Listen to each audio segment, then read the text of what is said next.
तो फिल्म की शुरुआत होती है जैक्सन नाम के एक आदमी से। वो पैनिक हालत में अपनी कार के अंदर होश में आता है और देखता है कि उसकी कार आगे नहीं बढ़ रही।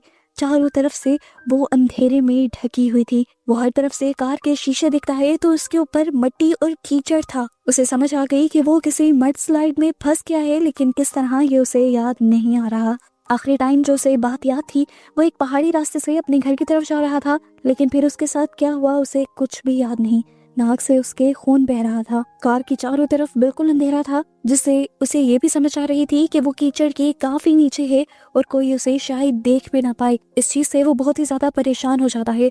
वो दरवाजा खोलने का ट्राई करता है पर दरवाजा नहीं खुल पाता, और ये उसके लिए अच्छा ही था क्योंकि इस टाइम पर दरवाजा खोलने का फैसला एक बेवकूफी ही हो सकता था। इस टाइम पर उसकी हालत काफी बुरी हो चुकी थी। वो इमरजेंसी नंबर पर कॉल करने की कोशिश करता है पर अब उसके फोन में सिग्नल भी नहीं आ रहे। मोबाइल के सिग्नल ना आने का मतलब था कि वो कीचड़ में बहुत ही ज्यादा नीचे फंसा हुआ है। वो अब रेडियो सिग्नल्स का इस्तेमाल करने की कोशिश करता है ताकि वो किसी को रेस्क्यू करने के लिए बुला सके, पर रेडियो सिग्नल भी काम नहीं कर रहे हैं और इससे वो और भी ज्यादा पैनिक कर जाता है। जब वो हाथ पांव जोर जोर से अपनी कार पर मारता है तो उसकी कार और भी नीचे धंसने लग जाती है और वो और भी ज्यादा पैनिक हो जाता है। उसे समझ आ जाता है कि इस टाइम अगर उसे अपने आप को जिंदा रखना है और स्टेबल रखना है तो उसे अपने आप को काम रखना होगा और कार में कम से कम मूवमेंट करनी होगी। कंडीशन और भी ज्यादा खराब होती जा रही थी। इस टाइम उसका रोने को बदल कर रहा था, लेकिन वो अपने आप को संभालता है और अपनी वीडियो रिकॉर्ड करने लग जाता है क्योंकि उसे उम्मीद है कि वो मड स्लाइड के अंदर फंसा हुआ है और जरूर 1 से आधे घंटे में कोई उसे रेस्क्यू करने के लिए आ ही जाएगा।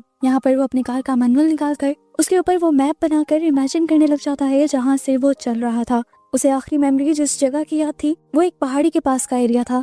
इसके आगे से उसकी मेमोरी बिल्कुल खत्म हो गई थी। उसे समझ आ गई कि वो उसी टाइम पर मड स्लाइड का शिकार हुआ होगा और बेहोश हो गया होगा। अब शहर में कभी भी रॉक स्लाइडिंग या मड स्लाइडिंग होती है तो इमरजेंसी वाले आकर फौरन उस जगह को देखते हैं। उसे उम्मीद थी कि कोई ना कोई उसे बचा लेगा, लेकिन डर भी था कि ये उस दौरान में मर ना जाए। इस टाइम पर वो देखता है कि उसकी सनरूफ में क्रैक होने लग गया था क्योंकि यहाँ पर जो मड थी, जो कीचड़ था, उसके अंदर बहुत सारे पत्थर भी थे। अगर यहाँ से सनरूफ टूट जाता तो सारी की सारी मड उसकी गाड़ी के अंदर गिर जाती और वो फौरन ही मर जाता। वो सोचता है कि उसे खुद भी अपने आप को बचाने के लिए कुछ करना चाहिए। सबसे पहले गाड़ी के अंदर बैठे हुए उसे अपनी इस पोजीशन का भी पता नहीं चल रहा था कि उसकी गाड़ी किस तरफ से ऊपर की तरफ है। वो अपना मोबाइल उल्टाकर और पानी गिराकर चेक करता है। उसे पता चलता है कि कार का लेफ्ट हिस्सा ज्यादा नीचे की तरफ है जबकि राइट हिस्सा थोड़ा ऊपर की तरफ है और उस तरफ से निकलने के और बचने के चांसेस ज्यादा हैं। इससे पहले कि वो अपने बचाव के लिए कुछ सोच पाता, यहाँ पर बहुत सारी चूंटियां आने लग जाती हैं। उसे पता था कि ये चूंटियां इन्फेक्शन करने वाली हैं, इसीलिए वो सबसे पहले अपने कार की छोटे छोटे एंट्रेंसेस को बंद करता है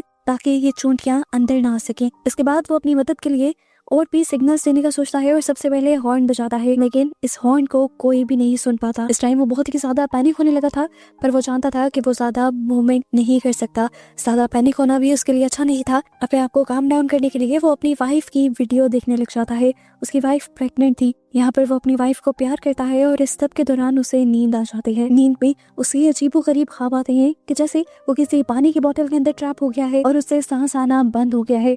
ऐसे ही पैनिक होकर वो उठ जाता है। असल में ब्रेन उसका उसे सिग्नल दे रहा था कि इस टाइम वो सेफ कंडीशन में नहीं है। जल्दी से उसकी नींद उड़ जाती है और वो होश में आ जाता है। उसने टाइम देखा तो अब 9 बजने वाले थे। वो लगभग 3 बजे से यहाँ पर फंसा हुआ था। इतने घंटों बाद भी कोई उसे रेस्क्यू करने ना आ सका। अब उसे तो समझ आ गई थी कि कोई उसे रेस्क्यू नहीं करने वाला। जो भी करना होगा उसे खुद ही करना होगा। वो कार की बैक साइड पर जाता है और एक साइड की विंडो नीचे करने की कोशिश करता है। उसे लगा था कि वो यहाँ से बाहर निकल जाएगा, पर इससे कोई फायदा नहीं हुआ, बल्कि बहुत सारा कीचड़ ही उसकी गाड़ी के अंदर आ गया और उसने फौरन ही अब वो विंडो बंद कर दी। ये देखकर वो और भी ज्यादा पैनिक और दुखी हो चुका था क्योंकि उसकी ये उम्मीद भी टूट गई थी कि वो राइट साइड की तरफ से यहाँ से बाहर निकल पाएगा। अभी वो यही दुख मना रहा था कि अचानक से उसे कुछ क्रैक होने की आवाज आई। उसने सनरूफ की तरफ देखा तो वजन की वजह से अब वो क्रैक होने लगी थी। वो यहाँ पर टेप भी लगाता है, लेकिन टेप इतने सारे मड का वजन बर्दाश्त नहीं कर सकती, इसीलिए वो एक रेंच का सहारा देते हुए उस सनरूफ को जोड़ देता है। ये सब करने के बाद वो बहुत ही ज्यादा पैनिक हो चुका था। उसे बहुत ज्यादा प्यास लगी थी और वो पूरी बोतल पानी की पी जाता है और उसके बाद उसे एहसास होता है कि उसे ये पानी सेफ रखना चाहिए था, पर अब तो कुछ नहीं हो सकता था। वो अब कार की बैक सीट पर एक क्रॉस बनाता है और गॉड से प्रे करने लगता है कि प्लीज मुझे यहाँ से बचा लें, मुझे यहाँ से निकाल दें। मैं आपकी हर बात को फॉलो करूंगा, आपका हर काम करूंगा, प्लीज मुझे मेरी वाइफ के पास जाने दें। उसे ये भी डर था कि उसकी वाइफ को शायद कभी पता भी ना चले कि वो कहाँ पर मरा है। उसे अजीबोगरीब सोच आ रही थी कि उसके मरने के बाद क्या उसकी वाइफ उसे धोखेबाज समझेगी, क्या वो उसे ढूंढेगी। इन सोचों के बाद वो फैसला करता है कि वो यहाँ से निकलने की कोशिश करेगा। वो अपनी कार की डिक्की में चेक करता है कि उसके पास क्या क्या है और वो किस चीज के जरिए यहाँ से निकल सकता है। वो ये सब चेक ही कर रहा था कि उसने देखा कि सनरूफ से अब पानी टपकने लगा था। टपकने की आवाज सुनकर वो पीछे दिखता है। ये पानी उसकी प्यास बुझा सकता था।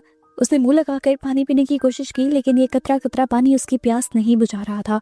उसने उंगली डालकर होल बड़ा करने की कोशिश की, लेकिन उसकी उंगली ही कट गई। और अब पहली मर्तबा वो एक अक्लमंदी का फैसला करता है और टेप के साथ उस सुराख वाली जगह पर बोतल को जोड़ देता है, जिसकी मदद से पानी बोतल में जमा होना शुरू हो जाता है। ये पानी चाहे गंदा था, लेकिन उसकी प्यास बुझाने के लिए काफी था। उसे वॉशरूम जाने की भी जरूरत पड़ जाती है। काफी देर तो वो कंट्रोल करता है, लेकिन फिर अपना यूरिन बोतल में कर देता है। उसे अपनी कार ट्रंक से 2 रॉड मिले थे, जिसे वो सनरूफ वाले क्रैक से ऊपर करके ये देखना चाह रहा था कि आखिर वो मड स्लाइड के कितना नीचे है। उसने पूरा एक रॉड ऊपर घुसा दिया था, लेकिन अभी तक भी उसे एक कतरा रोशनी दिखाई नहीं दी थी। उसने इसी रॉड के साथ एक दूसरा रॉड अटैच किया और अब पहले से भी ज्यादा जोर लगाते हुए उस रॉड को ऊपर करने की कोशिश की। क्योंकि पिछले वाले रॉड की सपोर्ट भी अब कम हो गई थी, तो उसका जोर भी बहुत ही ज्यादा लग रहा था। दूसरी रॉड भी आधे से ज्यादा ऊपर चली जाती है, लेकिन रोशनी उसे दिखाई नहीं देती। वो नाउम्मीद हो जाता है, पर हिम्मत नहीं हारता। उसी रॉड के साथ एक तीसरी रॉड भी अटैच करता है और आहिस्ता आहिस्ता करके पूरा जोर लगाकर वो जब तीसरी रॉड भी आधे से ज्यादा ऊपर कर देता है, तब जाकर उसे फाइनली रोशनी दिखाई देती है। अब उसे समझ आ गया था कि वो तकरीबन 4 से 5 फुट नीचे है। ऊपर जाना मुश्किल तो है, लेकिन नामुमकिन नहीं। जान बचने की उम्मीद उसे नजर आ गई थी। इस रॉड को बाहर भेजने से उसको सिर्फ एक फायदा नहीं बल्कि कई फायदे मिल गए थे। एक ये कि उसकी आवाज भी बाहर जा सकती थी। दूसरा ये कि सिग्नल्स आने के लिए एक पाथ बन गया था। चौथा ये कि एक प्रॉपर ऑक्सीजन का भी ये रास्ता बन चुका था। लेकिन यहाँ पर वो जरा सी गलती कर देता है।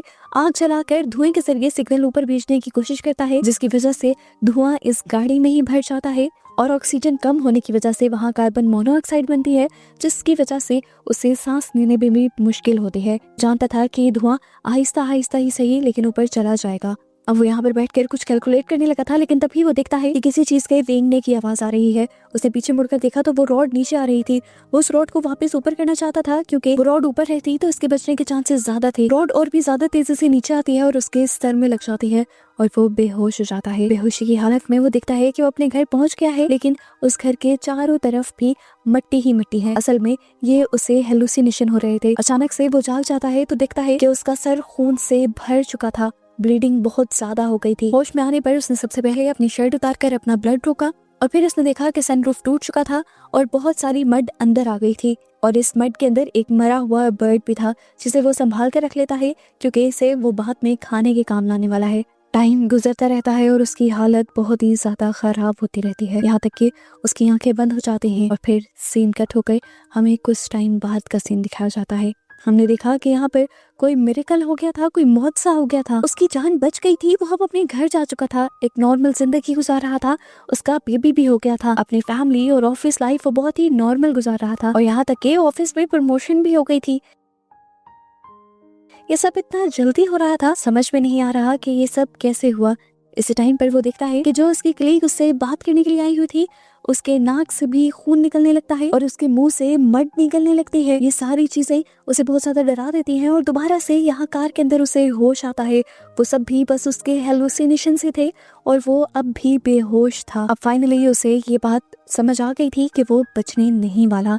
वो अपनी मौत को एक्सेप्ट कर लेता है, अपने आप को हल्का फुल्का साफ सुथरा करता है अपनी शर्ट से और अपने मोबाइल में अपनी वाइफ के लिए मैसेज रिकॉर्ड करता है। उसे बताता है कि वो उससे कितना प्यार करता है और वो कितना एक्साइटेड था उनके बेबी के लिए भी। लेकिन अब उसके हाथ में कुछ नहीं रहा। वो अपनी वाइफ लॉरी से कहता है कि उसे माफ कर देना, उसे छोड़ कर जाने के लिए। वो ऐसा करना नहीं चाहता था, फिर किस्मत ने ऐसा करवा दिया।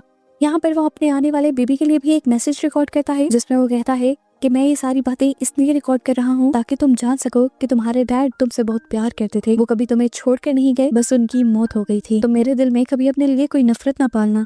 ये सारे मैसेजेस उसने हंसते हुए रिकॉर्ड किए थे, लेकिन वो अंदर से बहुत ज्यादा दुखी था। कैमरा बंद होते ही वो फूट फूट कर रो देता है। बॉडी में ताकत ना होने की वजह से वो एक और मर्तबा नींद के अंदर चला जाता है और यहाँ हमें वो सीन दिखाया जाता है कि जब उसका एक्सीडेंट हुआ था। वो एक पहाड़ी रास्ते से अपने घर की तरफ जा रहा था, पर अचानक से वहीं मड स्लाइडिंग हुई और उसी मड स्लाइडिंग में उसकी कार पहाड़ की चोटी से नीचे गिर गई। और यहीं से सीन कट होकर हमने देखा कि वो एकदम से होश में आ गया था। ये सब चीजें बेशक हम उसके ख्वाब के स्तर के देख रहे थे, लेकिन ये सब हुआ असल में था। फाइनली उसे याद आ गया था कि उसके साथ क्या और कब हुआ था। एक दिन से ज्यादा गुजर चुका था, भूख की वजह से तो वैसे ही उसका बुरा हाल था, और अब उसने देखा कि उसके जख्मों में भी इन्फेक्शन हो गई थी। उसे प्यास लगी थी, इसीलिए वो अपना यूरिन पीता है, और भूख लगने पर वो एक चिप्स का पैकेट ही चाट रहा होता है कि अचानक से उसे एक धमाकेदार आवाज सुनाई देती है। वो पीछे मुड़कर देखता है तो उसकी कार का पिछला हिस्सा टूट चुका था और उसके ऊपर बहुत सारी मड गिर चुकी थी। यहाँ सनरूफ से निकलने वाली मड पर भी बहुत ज्यादा जोर पड़ने लगा था और वो समझ गया कि कुछ ही देर में वो मारा जाएगा। पैनिक हुआ, वो बैठा ही हुआ था कि अचानक उसके जहन में एक प्लान आया। उसके जहन में आया कि मड तो नीचे आ चुकी है, यानी उसके ऊपर की मड नीचे आई है, ऊपर जाने का रास्ता और करीब हो गया है। यही सोचते हुए वो अपने अंदर ताकत लाने की कोशिश करता है और यहाँ पर अपनी वाइफ वाला गिफ्ट खोलता है। इस गिफ्ट में उसने अपनी वाइफ के लिए उसके फेवरेट फ्लावर्स वाले सीड्स लिए थे, जिसे वो अपने गार्डन में उगाती। वही सारे सीड्स खाता है और ऊपर जाने की तैयारी करने लग जाता है। वो रॉड जो उसके सर पर आकर लगा था वो उसने सपोर्ट के लिए उठा ली थी। कार के ट्रंक में जो एक्स्ट्रा टायर था उसके साथ एक पाइप अटैच करके उसने उसे हवा के लिए इस्तेमाल किया, ऑक्सीजन लेने के लिए इस्तेमाल किया, और आहिस्ता आहिस्ता उस रॉड के जरिए मिट्टी खोदते हुए उसने बाहर निकलने की कोशिश की। वो कामयाब भी हो रहा था, ऊपर की तरफ वो जा रहा था। बचने की उम्मीद और ज्यादा बढ़ गई, लेकिन तभी और भी ज्यादा मड आकर उसके ऊपर गिर गई। क्योंकि वो मड हाथ से ही हटाने की कोशिश कर रहा था तो मड के वजन से उसका हाथ तक टूट गया और यहाँ उसकी आखिरी उम्मीद भी टूट गई। वो दर्द में था, हर जख्म में उसके दर्द हो रहा था। उसने आखिरी मर्तबा दोबारा अपनी फैमिली के लिए वीडियो रिकॉर्ड की और तभी उसका फोन नीचे गिर गया। फोन को लेने के लिए वो अब नीचे नहीं जाने वाला था। वो अपने आप को यहाँ पर कुछ देर के लिए संभाले हुए ही था कि अचानक से यहाँ पर खुश्क मिट्टी भी उसके ऊपर गिरने लगी। अपने आप को बचाने के लिए उसने अपने दोनों हाथों को ऊपर कर लिया और अचानक से उसे रोशनी दिखाई दे गई। उसका मुंह भी मिट्टी से बाहर निकल आया। फाइनली वो यहाँ से निकल चुका था, बच चुका था। मूवी के पोस्ट क्रेडिट सीन में हमें उसका हाथ और मुंह उस मड स्लाइड से बाहर निकला हुआ दिखाया जाता है और हमें ये भी देखने को मिलता है कि वो एक ऐसी सुनसान जगह पर फंसा हुआ था जहाँ पर किसी का आना तो दूर, किसी ने आने का सोचना भी नहीं था। उसकी जान उसकी अच्छी किस्मत और उसकी एफर्ट्स की वजह से बच गई थी और ऐसे ही उसे एंड पर जिंदा दिखाते हुए ये मूवी यहाँ एंड हो जाती है।